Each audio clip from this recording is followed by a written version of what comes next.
Mesdames et messieurs, merci de choisir Canal Congo Télévision pour vous informer et bienvenue à cette grande édition du journal. Tout d'abord, cette nouvelle, l'armée congolaise affirme avoir arrêté une combattante ADF de nationalité tanzanienne répondant au nom des Azad Zerad Saïdi, arrêté lundi 14 février 2022 dans le village des Apeutu, territoire de Beni au nord Kivu. Elle a été arrêtée par des militaires lors des patrouilles.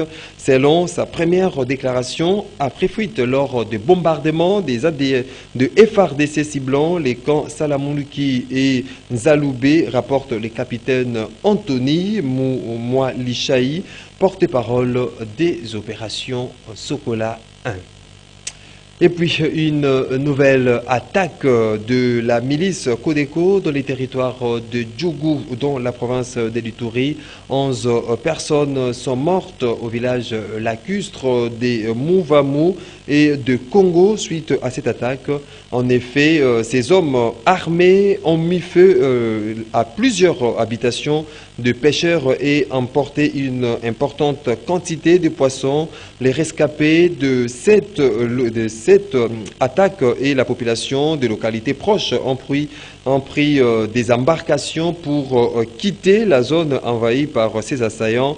Le milicien de la Codeco, muni de fusils et d'armes blanches, sont partis de leur bastion vers le village à Sada et Alaï. Ils sont descendus lundi soir jusqu'au pied du Mont Bleu qui longe une dizaine de localités au bord du lac Albert.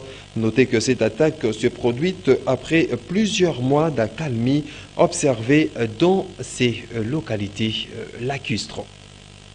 Tout à fait autre chose. À présent, en séjour de travail à Kinshasa, le gouverneur AI de la province de Lualaba a soumis ce mardi 15 février 2022 à la vice-premier ministre de l'Environnement et Développement durable, Eve Bazaïba Massoudi, les rapports de pollution des eaux de la rivière Kabombo imputables à la société minière Teke Fungurume Mining. Suivez ces reportages de Doudou au Montieri. Outre le cas de pollution des eaux de la rivière Kabombo, imputable à la société minière Teke Fungurume Mining, la gouverneure de Lualaba a également évoqué le projet de construction par cette même entreprise des usines de fabrication et traitement des chaux et d'acides. Au numéro 1 de la province de Lualaba, d'exprimer auprès de la patronne de l'environnement et développement durable des inquiétudes sur ces deux cas au regard des conséquences sur l'environnement et le bien-être de cette population déjà victime de pollution. En croire Fifi Masuka, des cas non seulement des maladies hydriques et dermatologiques sont déjà enregistrés, mais aussi des séchements de produits agroalimentaires. Venu avec deux grands problèmes. Vous êtes sans ignorer que nous suivons tous la pollution au niveau de la société Teke Fungurume Mining par rapport à une rivière dans un village Kabombo où il y a aujourd'hui le taux de pollution qui est très élevé. Donc nous sommes venus sur place pour que nous puissions donner les rapports par rapport à cette pollution-là, ainsi que la construction de l'usine des chaux dont la société est en train de construire dans le contrée, et un autre projet de la construction de l'usine d'acide.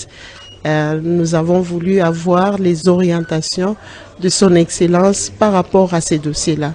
Et il nous a donné des orientations précises que nous allons suivre en attendant son arrivée au niveau de la province du Lualaba. Célébration ce mardi 15 février 2022 de la journée internationale du cancer de l'enfant. À ce sujet, le ministre de la Santé publique, Hygiène et Prévention, le docteur Jean-Jacques Mbongani, a lancé un message que je vous convie de suivre. Suivez. Mes chers compatriotes, le 15 février est une journée dédiée à la lutte contre le cancer de l'enfant. Chaque année, environ 400 000 cas de cancer sont diagnostiqués chez les enfants. Les plus courants sont les leucémies, donc le cancer du sang, le cancer du cerveau, les lymphomes, le rétinoblastome et la tumeur de Wilms. Contrairement aux adultes, les facteurs de risque ne sont pas clairement identifiés. On incrimine l'infection à VIH, l'infection à virus d'Epstein-Barr, le paludisme, l'hygiène bucco-dentaire défectueuse et les prédispositions génétiques. L'enfant est un être en croissance. Les données relatives au cancer de l'enfant ne sont pas les mêmes que chez l'adulte. Nous pouvons noter que le dépistage du cancer n'est pas systématique chez les enfants, que le cancer se développe très rapidement au bout de quelques semaines, que le cancer de l'enfant a une meilleure réponse thérapeutique aux anticancéreux génériques de la chimiothérapie de base, inscrits sur la liste de l'OMS des médicaments essentiels à usage pédiatrique, que le taux de guérison avoisine 80% si le diagnostic est posé tôt et un traitement adapté instauré dans le délai. Dans les pays à faible revenu, comme le nôtre, le taux de guérison est de 30% pour plusieurs raisons, notamment le diagnostic tardif, l'accès difficile au traitement, l'abandon du traitement, la toxicité des anticancéreux et les rechutes. Les signes sont banals et dominés par de la fièvre, les céphalées sévères, douleurs osseuses, amaigrissement et parfois une masse qui passe souvent inaperçue. Mes chers compatriotes, le cancer de l'enfant apparaît de manière insidieuse. Le diagnostic correct précoce et une thérapie efficace sont les principales stratégies de lutte. La vaccination contre les hépatites et le papillomavirus humain est capitale chez l'enfant, non pas pour le protéger contre les cancers pédiatriques, mais prévenir certains cancers à l'âge adulte. L'Afrique compte dans son ensemble 22 unités hospitalières, pilotes, spécialisées en cancérologie pédiatrique, dans 18 pays appuyés par le groupe franco-africain d'oncologie pédiatrique en sigle GFAOP. Lutte contre les Covid-19, DNDA procède à l'essai clinique Covid-19. Le pays à revenu faible et intermédiaire teste une nouvelle association thérapeutique composée de fluoxétine et bidozonide. Suivez. Vers une solution au Covid-19, Anticov a commencé à recruter des participants afin d'évaluer une nouvelle association thérapeutique, fluoxétine et bidezonide, destinée à prévenir l'évolution des formes légères à modérées de Covid-19 vers une forme sévère. Ainsi, l'étude Anticov, qui est actuellement menée dans 13 pays africains et s'étendra bientôt à d'autres pays d'Asie du Sud et d'Amérique latine, vise principalement à identifier des traitements contre le Covid-19 qui soient adaptés à une utilisation dans un contexte de ressources limitées et qui peuvent prévenir la progression de la maladie vers une forme sévère tout en limitant potentiellement sa transmission. Nous devons urgemment trouver un traitement oral contre le Covid-19 qui soit sûr, abordable, accessible et adapté aux besoins spécifiques de pays à revenus faibles et intermédiaires, a déclaré Nathalie Scrub-Wargaft, directrice en charge de la réponse Covid-19 des DNDA, une organisation de recherche et développement à but non lucratif qui coordonne les consortiums Anticov. La nouvelle association thérapeutique testée par Anticov comprend la fluoxétine, mieux connue sous son nom commercial Prozac. Le potentiel de la fluoxétine contre le Covid-19 repose sur un mécanisme d'action totalement différent de celui de ses propriétés antidépressives. Elle empêche le virus de se reproduire en prévenant l'entrée du virus dans les cellules et peut également avoir une activité immunosuppressive. Cependant, rapporte-t-elle, ces médicaments est sûr et largement disponible. Quittons santé pour parler justice à présent où le vice-ministre de la Justice Amato Bayou Baziré a procédé ce 15 février 2022 à l'ouverture du séminaire des renforcements des capacités sur le poursuite judiciaire et les garanties de non-répétition à Kinshasa, un séminaire de 10 jours qui a pour objectif de mettre à niveau des membres de son groupe poursuite judiciaire et garanties et non-répétition en vue d'atteindre les tâches leur assignées. Reportage. Le gouvernement, sous le leadership du Premier ministre Jean-Michel Sama-Lukonde, a inscrit la justice transitionnelle dans son programme d'action 2021-2023. Au point 4 de l'axe 1 du premier pilier de son programme d'action, le gouvernement entend recourir aux instruments de justice transitionnelle pour bâtir le chemin de la réconciliation nationale et de la paix. Pour le vice-ministre de la Justice, ce séminaire est destiné au renforcement des capacités de membres de sous-groupes droit à la justice et garantie de non-répétition, réforme institutionnelle dont la coordination revient au ministère de la Justice.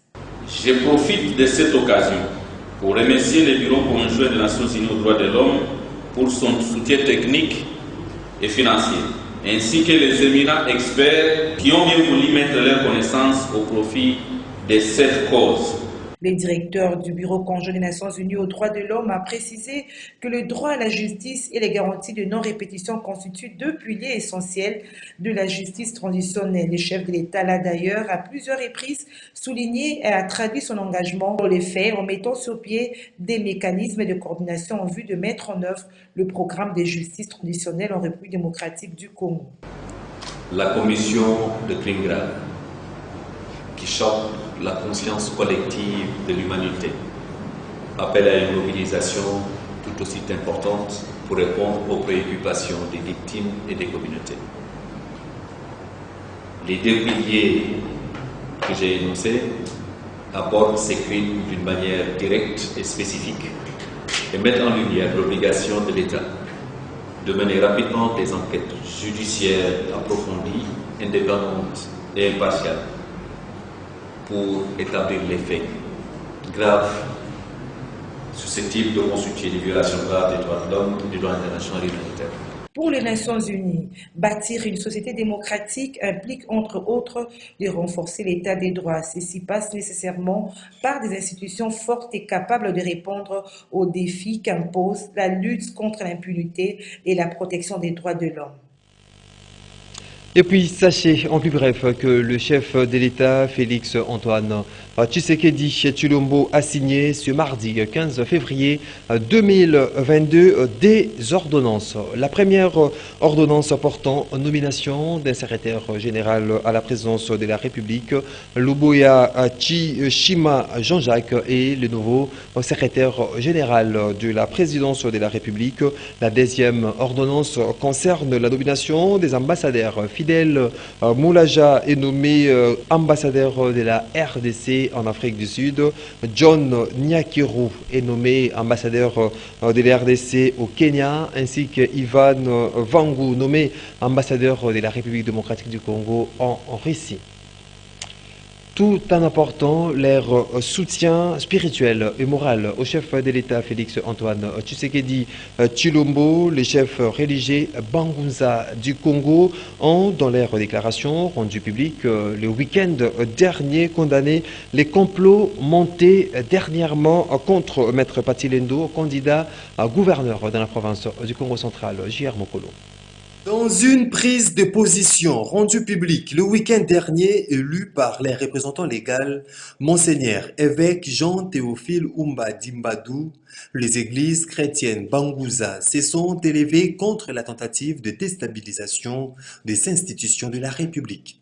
Nous, les Banguza du Congo, regroupés au sein de la Fédération des églises chrétiennes Banguza, nous nous insurgeons contre toute tentative de déstabilisation des institutions démocratiquement et légalement établies, et rappelons à cet effet à l'opinion tant internationale que nationale le lourd tribut payé par ce peuple meurtri pour voir la nation congolaise s'engager dans la voie de la consolidation de sa démocratie avec son corollaire, l'alternance pacifique voulue au sommet de l'État. Par ailleurs, les Banguza disent apporter leur soutien spirituel et moral au président de la RDC, Félix Antoine Tshisekedi. Par conséquent, nous réitérons notre soutien tant spirituel que moral au premier d'entre les citoyens de notre pays, son Excellence, M. Félix Antoine Tshisekedi Tshilombo, et l'encourageons à continuer en toute quiétude son œuvre combien salvatrice à la tête de notre pays, pour la gloire de Dieu qui lui a confié cette lourde mission, afin de voir le soulagement progressif de la misère de son peuple.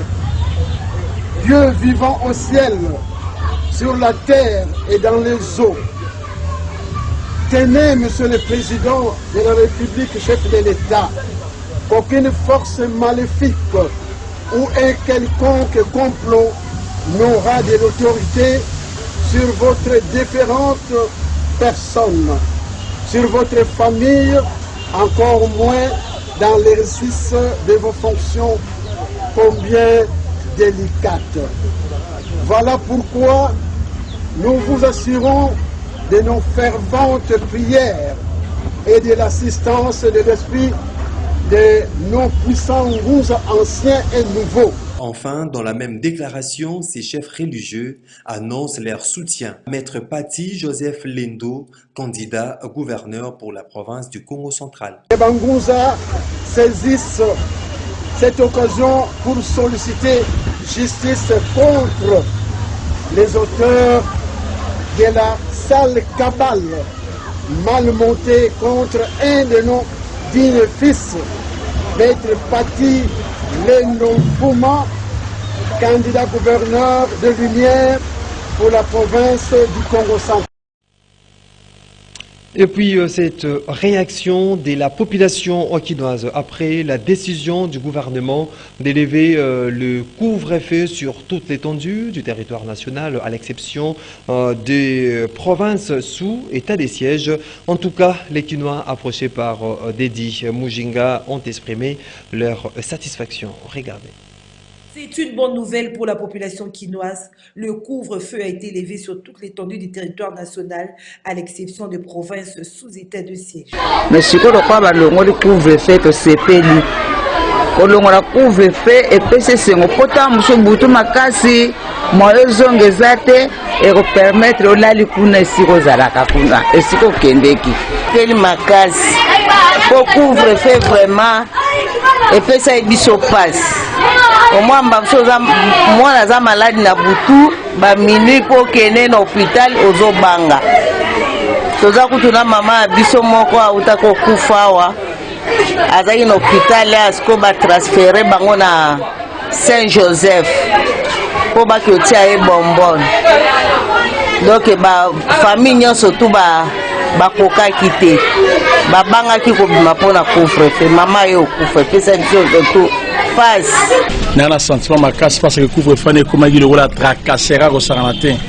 Dans la balai qui va pousser à monter 3 pinets dans Rozon à la bango tracasserie.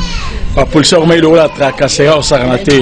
Bon écoute on il faut passer 1000 fois barrière et comme il sur la principe la barrière 3 4 au les cas à barrière faut passer bon les cas à barrière donc et comme il la chide à tracassera la police. En tout cas, c'est pas makasi ne balongoli yango na c'est pas makasi. Atoni pena bakonza mboka pena botondi mingi pena makasi. Makasi pena atoni ba makasi pena makasi papa ndenge balongoli loko oyo po epesa ki biso ba passe na kati na bota nde balongoli yango ba zonsi makambe comme normal. La décision a été prise à l'issue d'une réunion présidée par le chef de l'État et la task force présidentielle. Il était question au cours de cette réunion d'évaluer les mesures sanitaires prises par l'État congolais en vue de lutter contre le coronavirus en République démocratique du Congo. Le gouvernement de la République informe la population congolaise des décisions suivantes. 1. La levée immédiate du couvre-feu sur toute l'étendue du pays, sauf pour les provinces sous état de siège. La suppression de tests Covid-19 à l'entrée du territoire national pour tout voyageur complètement vacciné. 3. La suppression de tests Covid-19 pour tout voyageur complètement vacciné à l'intérieur du pays. Cela fait exactement 1 année et 2 mois depuis que le chef de l'État avait décrété ce couvre-feu. Le parti présidentiel UDPS a totalisé ces mardi 15 février 2022 40 années d'existence. Fondé le 15 février 1982, un anniversaire célébré sous la méditation. Cependant, notre reporter Dedi Mujinga est descendu au siège du parti à la 10e rue Limité où elle a tendu le micro aux combattants de ces reportages. Fondée le 15 février 1982, l'Union pour la démocratie et les progrès sociaux UDPS totalise 40 ans d'existence ce 15 février 2022. Pas de grande célébration à Kinshasa ou ailleurs. On a décidé, le secrétaire général Augustin Kabouya, qui a invité toute la base du parti ainsi que tous les compatriotes épris de paix et de justice à rendre grâce et gloire au très haut. Cependant, quelques militants rencontrés à la 10e rue du Mété en séjour de cet anniversaire n'ont pas manqué des mots. Pour moi, le bilan est positif. Le bilan est positif parce que nous avons mis 37 ans de lutte et en fait nous avons eu le pouvoir. Et nous n'avons que 3 ans de pouvoir. Un pouvoir qui a été pris dans des conditions que vous connaissez, sans majorité, parce que les élections organisées par le pouvoir passé étaient des élections là piégées. L'UDPS a eu le pouvoir mais n'a pas la majorité. C'est ainsi que je demande au peuple de patienter encore. Parce que le président est en train de se battre pour esquiver, pour contourner tous les obstacles qu'on est tenté de lui mettre. 40 ans de lutte, Bisso UDPS de lutter. Premièrement, ils ont co-instauré l'état de droit. Lelo UDPS a la carte à pouvoir. Bisso son peuple congolais a retenir que lelo lobby kuna tobano ko lutter. Lelo sko UDPS en pouvoir, tobani sko ko appliquer l'état de droit. Bon, 40 ans ya UDPS ezolakisa nzela mulayi oyo bana Israël bauti na boumbu awa tozali na nzela pona kokende na terre promise. Donc c'est vous dire tokomi na terre promise mais tozali na nzela pona kokende na terre promise. Touti musika. Donc tozobima nzela na biso ekomi pembeni. Bakanti boyebi bibliquement bana Israël bazoki ba mikakatano mingi na nzela po bakoma na Kana. Yango wana en tout cas peuple congolais nyostu photos anelikia. Atali titosalaki susi na biso tozaki parti na biso UDPS tozongo to mema na pouvoir. To memi na pouvoir toza na ba objectif o to kendelaki état de droit, démocratie, totia social à peuple congolais.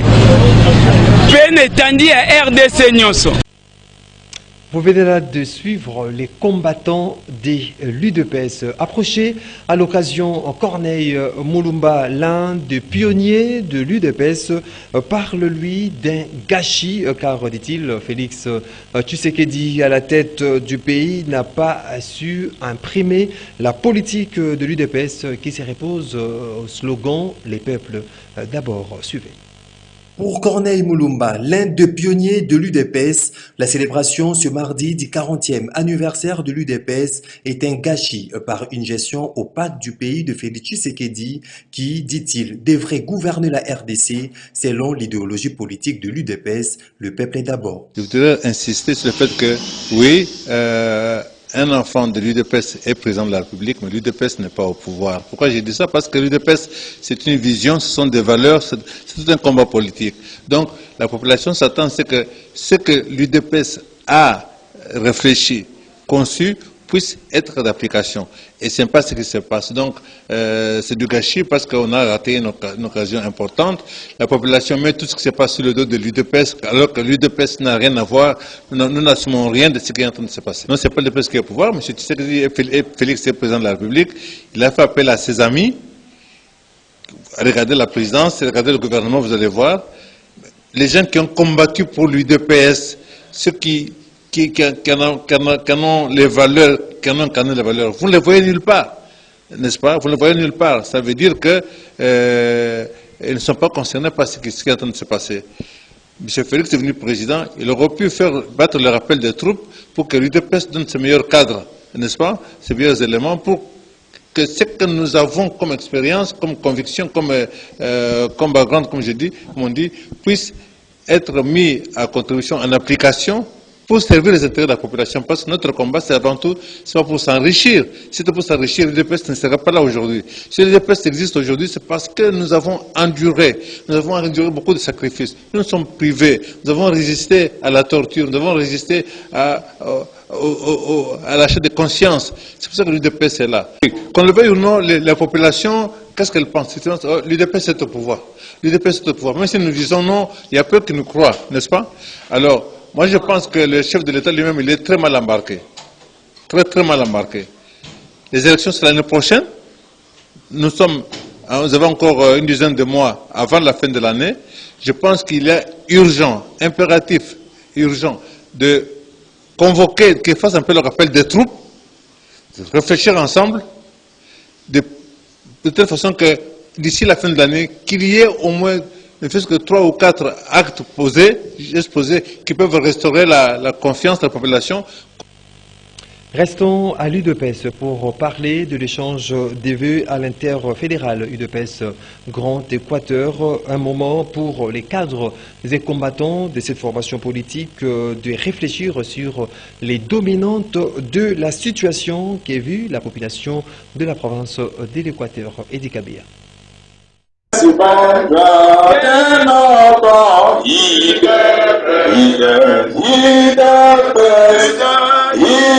C'est une cérémonie d'échange de vœux organisée par le jeune de l'interfédéral Équateur de l'Union pour la démocratie et les progrès social autour du thème « Quelle invitation à intérêt de jeunes de l'interfédéral Équateur, province orientale, dans la gouvernance des Fachi, avant, pendant et après 2023 ». Un moment d'échange d'idées pour poser un diagnostic systématique très rigoureux sur la nouvelle base de leurs provinces respectives. Tel que nous explique Eric Folo Elonga, président de la jeunesse interfédérale UDPS Tshisekedi Équateur. L'échange de vœux est une opportunité en or, jeunes et dignitaires de l'interfédéral, de pouvoir poser un diagnostic systématique très rigoureux sur la nouvelle marche de nos provinces respectives.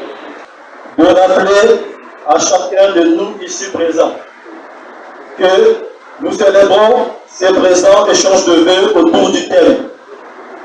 Quelle implication et intérêt de jeunes de l'interfédéral Équateur province orientale dans la gouvernance de Fachi avant, pendant et après 2023. Cela est dit. Nous devons aussi répondre à la question de savoir quid de la jeunesse. Le dictionnaire Petit Larousse, édition 2011, l'a défini comme une période de la vie humaine, comprise entre l'enfance et l'âge mûr.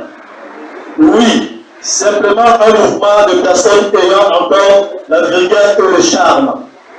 De cette définition, il en découle 3 principes: la maturité, la vigueur et le charme. Par contre, je l'ai bougé, définir la jeunesse comme l'âge de la vie ou le temps de la vie professionnelle d'une part et d'autre part. Tant que nous quittons le chantier bâti et figuré dans un nouveau paradigme, ainsi la conception de la conspiration comme le présent d'un pays ou d'un continent, car un présent mal organisé conduit obligatoirement à un avenir chaotique. Prenant la parole à son tour, Didier Angwami, conseiller du gouverneur d'Issoudou-Bangui, a planché sur l'unité. Pour lui, la seule solution au problème de l'Équateur, c'est la rétrocession. Cette manifestation a connu donc la présence de l'ancien ministre de la Santé Teni Longondo et Christian Mata, ministre honoraire des Finances. Un cocktail a été donc offert aux invités. Voilà qui met fin, mesdames et messieurs, à cette grande édition du journal. Merci à vous de l'avoir suivi et très bonne suite de programme sur Canal Congo à télévision.